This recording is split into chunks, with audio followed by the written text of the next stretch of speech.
श्री स्वामी समर्थ. नमस्कार मंडळी. ज्या घरामध्ये भिंतीवर पूर्वजांचे फोटो लावलेले आहेत त्या प्रत्येक स्त्रीने पुरुषांनी कान उघडून ऐका. तुमच्यासोबत असं काही घडत आहे तुम्ही त्याची कल्पना देखील करणार नाही. जर तुम्ही ही चूक करत असाल तर तुमचं संपूर्ण घर बर्बाद होईल. पूर्वजांचा आशीर्वाद मिळणार तर नाही पण त्यांचा कोप तुम्हाला लागेल. जर तुम्ही ही चूक करणार नसाल, जर तुम्हाला पूर्वजांचा आशीर्वाद हवा असेल तर ही चूक तुम्ही अजिबातच करू नका. नमस्कार मंडळी. असं कधी विचार केलाय का ज्या घरामध्ये पूर्वजांचे फोटो भिंतीवर लावलेले असतात त्या घरात अचानक भांडण वाढतात, पैसा टिकत नाही, आजारपण वाढतात, त्याचबरोबर मन अशांत राहतं. हे सगळं योगायोग आहे का की यामागे काही शास्त्रीय आणि आध्यात्मिक कारण आहे? आणि सर्वात महत्त्वाचं, पूर्वजांच्या फोटो घरात ठेवतात का? ठेवायचे असतील तर ते कुठे, कसे आणि कोणत्या दिशेला ठेवावेत? देवघरात ठेवावेत का? आणि जर चुकीच्या ठिकाणी ठेवलेले असतील तर त्याचे परिणाम काय होतात? तर मंडळी, आजच्या या व्हिडिओमध्ये आपण या सगळ्या गोष्टींची सविस्तर पुराणशास्त्र आणि वास्तुशास्त्राच्या आधारावर माहिती पाहणार आहोत. त्यामुळे हा व्हिडिओ शेवटपर्यंत नक्की पहा, कारण शेवटी मी एक असा उपाय सांगणार आहे जो अनेक घरांमध्ये चालू असलेले अडथळे कमी करू शकतो. व्हिडिओ हा स्किप न करता शेवटपर्यंत नक्की पहा. जर तुम्ही आपल्या चॅनलवरती जर नवीन असाल तर चॅनलला देखील सबस्क्राईब करा आणि कमेंट बॉक्समध्ये ओम पितृदेवताय नमः लिहायला अजिबात विसरू नका, जेणेकरून आपल्या पूर्वजांचे तुमच्या कुटुंबावरती, मुलांवरती अगदी भरभरून अशी कृपा होईल. आपल्या जीवनात पूर्वज म्हणजे फक्त आजोबा, आजी किंवा पणजोबा एवढेच नाही, तर पूर्वज म्हणजे आपल्या कुळातील ते सर्व लोक जे आपल्या आधी या पृथ्वीवर येऊन गेले.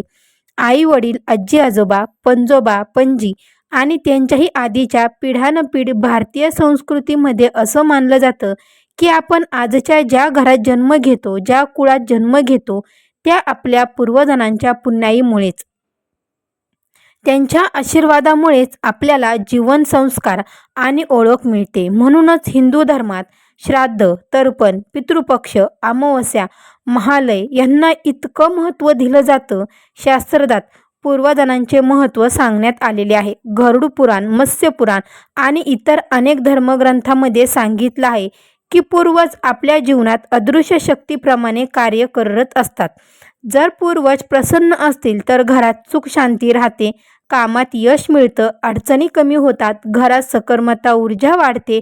आणि जर पूर्वज असंतुष्ट असतील, विनाकारण अडथळे येतात, पैसा टिकत नाही, आजारपण वाढतात, घरात सतत वादविवाद होतात, मन अविस्त राहतं, याला शास्त्रात पितृदोष असं म्हटलं जातं.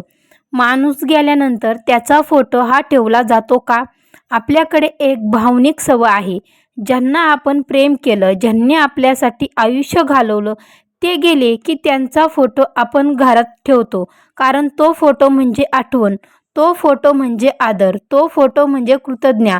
ही भावनिक दृष्टिकोनातून पूर्णपणे बरोबर आहे, पण वास्तुशास्त्र आणि आध्यात्मिक दृष्टीने प्रत्येक गोष्ट कुठे ठेवायची याचे नियम असतात आणि इथेच लोक अनेक चुका करतात. पूर्वजांचे फोटो घरात ठेवतात का? हा प्रश्न खूप महत्त्वाचा आहे. उत्तर आहे हो, ठेवू शकतो, पण योग्य पद्धतीने, योग्य ठिकाणी. कारण पूर्वजांचे फोटो हे देव नाहीत, पूज्य आहेत, आदरास पात्र आहेत आणि त्यांची ऊर्जा ही स्मृती आणि भूतकाळाच्या संबंधित आहे. आणि वास्तुशास्त्र सांगतं की घरामध्ये जिथे आपण रोज राहतो, झोपतो, खातो, काम करतो तिथे भूतकाळापेक्षा वर्तमान आणि भविष्याची ऊर्जा जास्त असावी. देवघरात पूर्वजांचे फोटो का ठेवू नयेत ही सर्वात मोठी चूक अनेक घरामध्ये होते. देवघर म्हणजे ईश्वराची पूजा, सकारात्मकता, सात्विक ऊर्जा, उन्नती, साधना आणि शुद्धता. आणि पूर्वजांचे फोटो म्हणजे स्मृती, भूतकाळ, भावनिक जोड. शास्त्रामध्ये सांगते की देव आणि पितर यांची पूजा करण्याची पद्धत वेगळी आहे. देवांची आपण रोज पूजा करतो, आरती करतो, नैवेद्य दाखवतो, पण पूर्वजांसाठी श्राद्ध, तर्पण, पिंडदान यांसारखे वेगळे विधी आहेत. म्हणूनच देवघरात पूर्वजांचे फोटो ठेवू नयेत, देवांच्या मूर्तीसोबत ठेवू नयेत. रोज अगरबत्ती, दिवा पूर्वजांच्या फोटोसमोर देवासारखा लावू नये, कारण यामुळे पूर्वजांचा संघर्ष निर्माण होतो. भिंतीवर पूर्वजांचे फोटो लावल्यावर काय परिणाम होऊ शकतात, हा आजच्या या व्हिडिओचा खूप संवेदनशील भाग आहे, पण खूप सत्य आहे. त्यामुळे व्हिडिओ हा स्किप न करता शेवटपर्यंत नक्की पहा. चॅनलवरती जर नवीन असाल तर चॅनलला देखील सबस्क्राईब करा. कमेंटमध्ये ओम पितृदेवताय नमः लिहायला विसरू नका. ज्या घरामध्ये, हॉलमध्ये, बेडरूममध्ये किंवा समोरच्या भिंतीवर अनेक पूर्वजांचे फोटो लावलेले असतात आणि ते रोज डोळ्यासमोर असतात, त्या घरामध्ये अनेकदा दिसून येतं नकळत उदासी, मनावर दडपण, सतत भूतकाळाच्या आठवणी, प्रगतीत अडकलेले नात्यांमध्ये तणाव, झोप व्यवस्था. याचं कारण असं सांगितलं जातं की फोटो हे स्मृतीची ऊर्जा धारण करत आणि मृत व्यक्तीची ऊर्जा ही स्थिर असते, पूर्णतत्वाला गेलेली असते. ही ऊर्जा सतत जिवंत लोकांच्या दैनंदिन जीवनात मिसळली तर मन नकळत मागे ओढलं जातं. मग पूर्वजांचे फोटो कुठे ठेवावेत? वास्तुशास्त्रानुसार पूर्वजांचे फोटो दक्षिण किंवा पश्चिम दिशेच्या भिंतीवर ठेवावेत, कारण या दिशा पितर आणि भूतकाळाच्या संबंधित मानल्या जातात. या दिशेला ठेवलेले फोटो स्मरण आणि आदराशी योग्य ठरतात. उत्तर दिशा किंवा ईशान्य दिशेला ठेवू नयेत, कारण त्या दिशा देवपूजा, प्रगती आणि सकारात्मक ऊर्जेसाठी असतात. तिथे पूर्वजांचे फोटो ठेवल्यास ऊर्जेचा संघर्ष तयार होतो. घरामध्ये नेमके कुठे ठेवावेत? योग्य जागा कोणती? हॉलमधील शांत कोपरा, वेगळा कपाटाचा किंवा सेल्फेचा भाग जिथे रोज उठ बस, झोप किंवा जेवण होत नाही अशा जागी, जिथे शांतपणे उभा राहून फक्त आदराने पाहता येईल अशी जागा. चुकीच्या जागेवरती फोटो ठेवू नये. मग त्या जागा कोणत्या?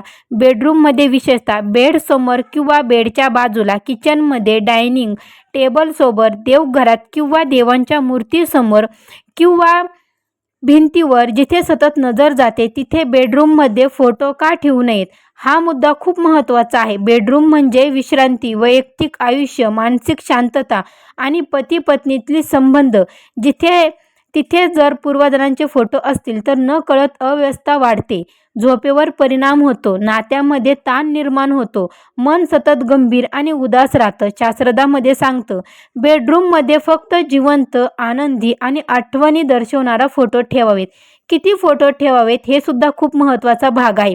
अगदी जवळच्या पूर्वजांचा फोटो ठेवा.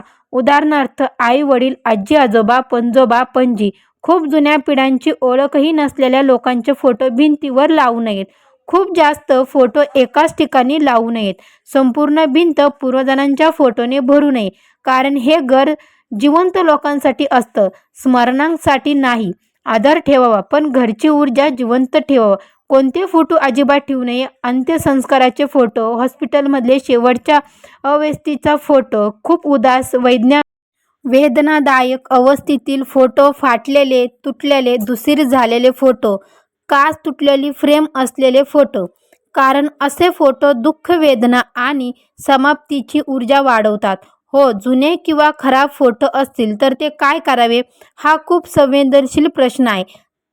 जर फोटो खराब झाला असेल, ठेवण्यास योग्य स्थितीत नसेल किंवा मनाला सतत दुःख देत असेल तर तो फोटो आदराने काढून ठेवा. शक्य असल्यास वाहत्या पाण्यात विसर्जित करावा किंवा कागदात गुंडाळून मनात प्रार्थना करून सन्मानाने नष्ट करा. कचऱ्यात फेकू नका, पायाखाली येईल अशा ठिकाणी ठेवू नका. पूर्वजांच्या फोटोसमोर दिवा धूप लावावा का? रोज रोज देवासारखी पूजा करू नये, पण अमावस्या, पितृपक्ष, श्राद्धाच्या दिवशी साधा दिवा लावू शकता. मनात कृतज्ञतेने स्मरण करू शकता, कारण पूर्वज पुण्यही आहेत, पण ते देव नाहीत. त्यांच्यासाठी वेगळी विधी असते, रोजची पूजा नाही. सर्वात मोठी चूक जी 99% लोक करतात, देवांची मूर्ती आणि पूर्वजांचे फोटो एकाच ठिकाणी ठेवणे. देवघरातच पूर्वजांचा फोटो ठेवणे, दररोज देवासोबत त्यांचीही पूजा करणे, अगरबत्ती आरती करणे. यामुळे घरात मानसिक अवस्था वाढते, प्रगती अडकते, विनाकारण अडचणी निर्माण होतात. पितृपक्षासारखी परिस्थिती जाणू लागते. आपले पूर्वज जर कोणत्या कारणाने असंतुष्ट असतील किंवा त्यांचे योग्य संस्कार, श्राद्ध स्मरण होत नसेल तर निर्माण होणाऱ्या अडथळ्यांना पितृदोष असं म्हटलं जातं. पितृदोष म्हणजे पूर्वजांना शाप नाही, तर पूर्वजांची अपूर्णता, दुर्लक्ष किंवा विसर पडलेली कर्तव्य यामुळे निर्माण झालेली स्थिती. पूर्वज हे आपल्या वाईट करायला बसलेले नसतात, तर ते आपल्या भल्यासाठीच असतात. पण जेव्हा त्यांचे योग्य स्मरण, आधार किंवा विधी होत नाही, तेव्हा जीवनात अडथळे वाढायला लागतात. काही सामान्य कारणं आहेत पितृदोष निर्माण होण्याचे. त्यामध्ये श्राद्ध, तर्पण पूर्णपणे न करणे किंवा सतत दुर्लक्ष करणे, आई वडील जिवंत असताना त्यांचा अपमान किंवा दुर्लक्ष किंवा कर्तव्यभंग करणे, पूर्वजांच्या बाबतीत गंभीर अन्याय, फसवणूक किंवा हक्क हिरवून घेणे, कुटुंबातील वडीलधाऱ्या व्यक्तींचा सन्मान न करणे, पिढ्यानपिढ चालत आलेली विधी अचानक पूर्णपणे थांबवणे. शास्त्रज्ञ सांगतात, जसं देवाचं ऋण असतं तसंच पितृजांचं ऋण असतं आणि ते ऋण वेळेवर फेडले नाही तर जीवनात अडचणी दिसायला लागतात. त्यामुळे लक्षात ठेवा, कारण बरेच लोक इथे स्वतःचं घर ओळखतात. घरात वारंवार विनाकारण भांडण, पैसा टिकत नाही, आजारपण आहे, मुलांच्या शिक्षणात अडथळे, व्यवसायात मन कायम अव्यस्त, उदास, निराशा, अशा विशेष म्हणजे सगळे उपाय करूनही प्रश्न सुटत नाही. काही ना काही अडथळा पुन्हा उभा राहतो. अशा वेळी पितृदोषाची शक्यता नाकारता येत नाही. त्यामुळे पितृदोष असेल तर तो दूर करण्यासाठी प्रयत्न आपल्यालाच करायचा असतो. त्यानंतर एक सोपा उपाय, दर महिन्याला एकदा शांत बसून म्हणा, ज्या ज्या पूर्वजांमुळे मला हे जीवन मिळालं त्या सर्वांचे मी मनापासून आभारी आहे. माझ्याकडून काही चूक झाली असेल तर क्षमा असावी. हे शब्द उच्चारताना मनात खूप हलकेपणा जाणवेल. एक गोष्ट लक्षात ठेवा, पितृदोष हा फक्त शब्द ऐकून घाबरायचं कारण नाही. हा शाप नाही, एक सुधारण्याची संधी आहे. जसं आपण देवाची पूजा करून मार्ग मोकळा करतो, तसंच पूर्वजांचा सन्मान, स्मरण आणि कृतज्ञता दाखवली की अनेक अडथळे आपोआप हलके व्हायला सुरुवात होते. जर तुम्हाला ही माहिती आवडली असेल तर नक्की चॅनलला लाईक, शेअर, सबस्क्राईब करा. श्री स्वामी समर्थ.